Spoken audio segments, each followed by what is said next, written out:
From tariffs to rare earths, in Trump words, both the leaders have made outstanding group of decisions at Crunch. Let's now give you a lowdown of the big takeaways. Number one, overall, of course, the first is the overall tariff cuts. Trump has decided to cut overall tariffs on Chinese goods imported from the US from 57% to 47%. So that's the first takeaway, the overall tariff cuts. Moving on, the second big pointer is rare earths is settled. Both the parties reached a breakthrough on rare earth deal, which was a major point of contention between them. Trump said that they reached a one-year extendable agreement on China's supply of crucial rare earths and that there's no roadblock at all on rare earths. Thirdly, US has slashed fentanyl tariffs on China. In a major takeaway from the meeting, Trump has agreed to cut fentanyl tariffs on China from 20% to 10% effective immediately.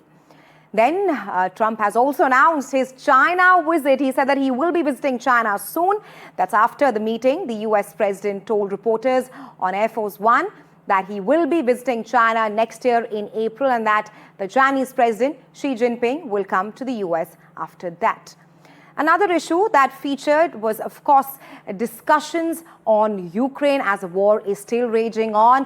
Both the leaders discussed the situation in Ukraine during their meeting, and Trump said that both the leaders are going to work together to resolve this very issue. However, a slew of issues were discussed, but there was no feature, no talk about Taiwan.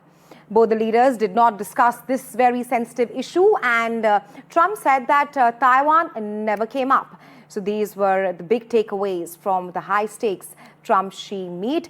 And to decode this further, my colleague Aditya is now joining me live. Aditya, your thoughts and observations on this high-stakes Trump-Xi meet, with Trump clearly rating it a 12 on a scale of 1 to 10. What stood out for you? Well, we never know. Trump can really go back on his words in 24 hours. But having said that, Raisha, I think it's a significant development, knowing that in the last 6 to 8 months, there have been a lot of disruptions with the kind of tariffs that have been slapped by Donald Trump administration all across the world, and 57% tariffs on China that have been now reduced to 47%. And I think the critical point really was when just a few days ago, China put export controls on the rare earths because, China has a monopoly on the rare earths, really 70% of the production globally and 90% of the processing of the rare earths that happens through China. So from the US standpoint, and from the US industry standpoint, rare earths are very, very critical. But there have been some substantial, achievements when it comes to dialogue, some critical consensus that has been developed in the form of the rare earth deal. And of course, the soybean as well, that will be purchased by China effective immediately. And there could be some significant announcement in the days ahead as well as the negotiations continue. But we also heard about the bonhomie between these leaders. The introductory remarks were reflective of the fact of how both leaders appreciated each other. And there is some kind of a bonhomie that has been seen. They also announced that next year Trump would be visiting China, and thereafter Xi Jinping will be visiting Washington, D.C. as well. And these negotiations are taking place at a time when India and US have also been discussing their own trade deal. So whatever happens between US and China perhaps could have some kind of an impact, some kind of consensus or differences on the India-US trade deal as well. November is the deadline, and we are hopeful that there could be first tranche of the agreement between New Delhi and DC as well. But Trump really making sure that the trade deal really goes through. So the first tranche of the trade deal has been announced, some significant developments in that regard. And as I said, the next days would be also very crucial to see again if both these world powers really come on the same page, because there are several irritants. Taiwan was one of the irritants that was not discussed, of course. Quad has been one of the irritants from the Beijing point of view. We do not see Quad happening anytime soon. There isn't any consensus. As of now, Trump was supposed to visit New Delhi. That certainly is not going to happen immediately. But certainly, Xi and Trump coming on the same page, a big stabilization exercise when it comes to global economic progress in between US and China. Absolutely, Aditya. We don't have to see the impact of the bonhomie between US and China on India, but thanks very much for getting us the latest. All right, let's now tell you more about what Trump-Xi meet means. Now, of course, this was the top-level dialogue after a long freeze. This was, of course, the first meet in Trump's second term. Now, and also a potential reset in US-China ties. The key focus of this meeting this time around, the first in 6 years, was trade, Taiwan, tech, and other kind of tensions. Of course, the issue of Taiwan did not come on the stage there. Trump also claimed good chemistry with the Chinese President Xi Jinping. Trump hopes to reopen channels with Beijing. Now, let's also tell you how China views this meeting. China sees opportunity to counter Biden line and also strong signal to global markets and allies. So this is what it means of the high-stakes Trump-Xi meet. For more on this, Laura Westbrook, our correspondent, NDTV World correspondent, is now joining me live from Guangzhou in South Korea. Welcome, welcome, Laura. First up, of course, the big takeaways from this in-person meeting between Trump and Xi.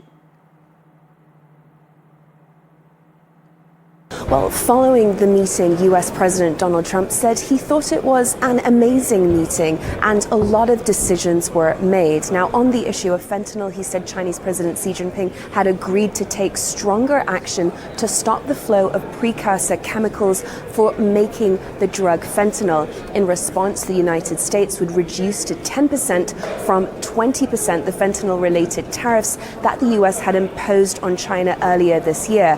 That means tariffs imposed on Chinese imports would be cut to 47% from 57%. Now, some of the other takeaways are Chinese soybean purchases will start again, and Trump will be going to China in April.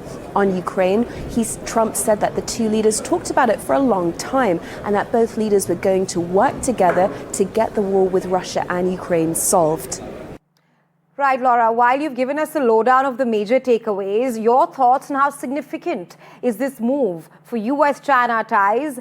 Are we right now actually seeing a start of a real thaw? Well, Donald Trump said on a scale from 0 to 10, with 10 being the best, the meeting was a 12. So he is very positive about this meeting. He said the relationship is very important.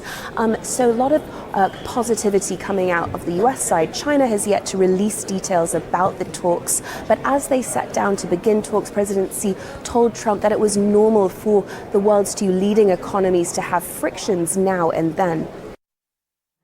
Laura, my last question to you. After the meeting, Trump did say that the two countries will have a trade deal pretty soon, in Trump's words. What are the major stumbling blocks there? Well, the fate of TikTok was not mentioned to transfer it to US ownership. President Trump said that there was discussions with President Xi. They were talking a lot about chips, but they did not talk about Blackwell's NVIDIA's most advanced AI chips. America has long blocked the sale of advanced semiconductors to China. But when Trump was asked about when a trade deal could be signed, he replied he thought it would be pretty soon. And he also said that the two sides did not have too many major stumbling blocks left. All right, Laura, thanks for joining us and getting us the latest. All right, let's also now tell you about Trump's flip-flop when it comes to China. Now, Trump has called the Chinese President Xi Jinping a very good friend. And of course, no mention of China virus or trade war. Not just that, Trump also said that Xi wants to make a deal. Trump has downplayed past tariff threats, softer tone on Taiwan, and he's of course said that he aims for peace. Now, this time around, Trump has pitched himself as a deal maker, not a hawk. He has also said that China respected him more than Biden. A sharp shift from 2020 rhetoric on China. So these were, of course, the flip-flop of the US President Donald Trump.